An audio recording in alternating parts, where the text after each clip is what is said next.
দেখে এলাম, এমন এক রূপের মানুষ দেখে এলাম, যে রূপের মানুষ দেখে মনে হলো, কি মনে হলো জানিস সজনী? সজনী হেমশয় অতি গোড়া সমধর যায় হাসধরা জগ জনার নয়নে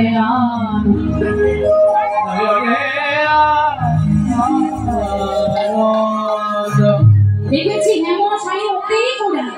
সেই গোড়া রূপটা কেমন না, হিমশয়ে সোনা হতে অতি উজ্জ্বল সেই রূপ দেখে বলেছে সোনা হতে অতি উজ্জ্বল। কেন সোনার সঙ্গে তুলনা করেছেন বৈষ্ণব পদকর্তা?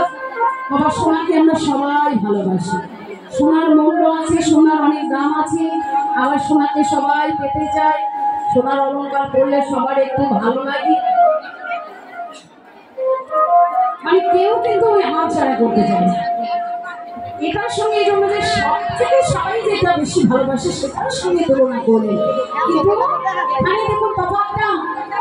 ওই অনুরাগী নাগরী যখন বলেছে সোনা হতে হতে উজ্জ্বল রসময় সেই রূপ, তখন ওই নাগরীর মনে প্রশ্ন এসেছে আছে সে রূপে। এই জাগতিক জগতের স্বর্ণকে নিন্দা করতে হবে বলছে আছে সজনী, যে সোনা আমি দেখেছি আর এই জগতের সোনা যে দেখেছি তফাৎটা কোথায় জানো? চরিত্রের সঙ্গে, গুণের সঙ্গে, রূপের সঙ্গে, সবকিছুর সঙ্গে তফাৎ যেন কখনোই মিলে যায় না। কেন মিলে যায় না? যে এ জগতের সোনার মাঝে অহংকারের বর্ষণ। এই জগতের সোনা, এই সোনা এমন সোনা, এই সোনা সবাই ভালোবাসে, সবাই পড়তে চায়, আর যারাই পড়ে তাদের অহংকার হয়। আর আমার গৌর সোনা কি সবাই পড়তে চায়, সবাই ভালোবাসে।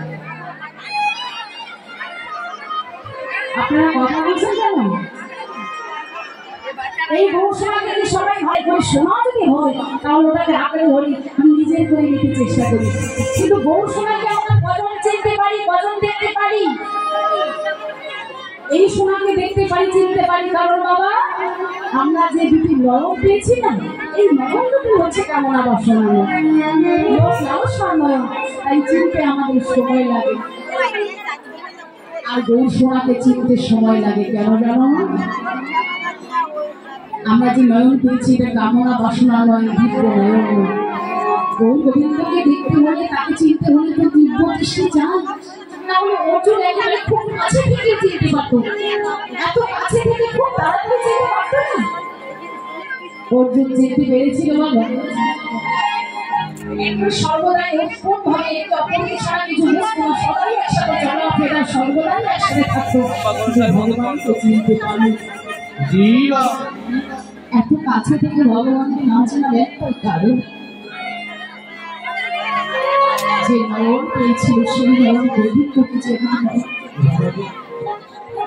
তার যদি কৃপা না হয় না, লক্ষ্য করে দেখুন ভগবানকে প্রশ্ন করেছিল যে দেখো সখা, এই রথ আমি যে মাঝখানে তুমি দাঁড়িয়ে রাখলি, দেখো বিপরীতে যারা যুদ্ধ করতে যাচ্ছে, আমরা তাদের বিরুদ্ধে যুদ্ধ করতে যাচ্ছি, ধরতে যাচ্ছি, তারা কেউ নয়, তারা তো আমার আপন আছে, আমরা খুব ভালোবাসি তাদেরকে। আমার গুরু দ্রোণাচার্য, আমার দাদু মহাজ্ঞানী ভীষ্মকে, আমারই কুলগুরু, আমারই দাদা ভাই তাদেরকে মেরে কি লাভ হবে, কি সম্পদ শুরু হবে? ভগবান বুঝিয়ে বললো অর্জুন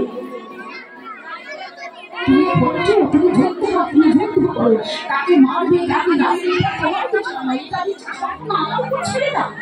যাদেরকে তুমি মারার কথা ভাবছো তাদেরকে তো অনেক আগে আমি মেরে রেখেছি, তুমি শুধু উপলক্ষ যুদ্ধ করো, তুমি সম্পূর্ণ না সব খরচ করে তুমি ধন্যবাদ তুলে নাও, আর তুমি একবার বলে বলে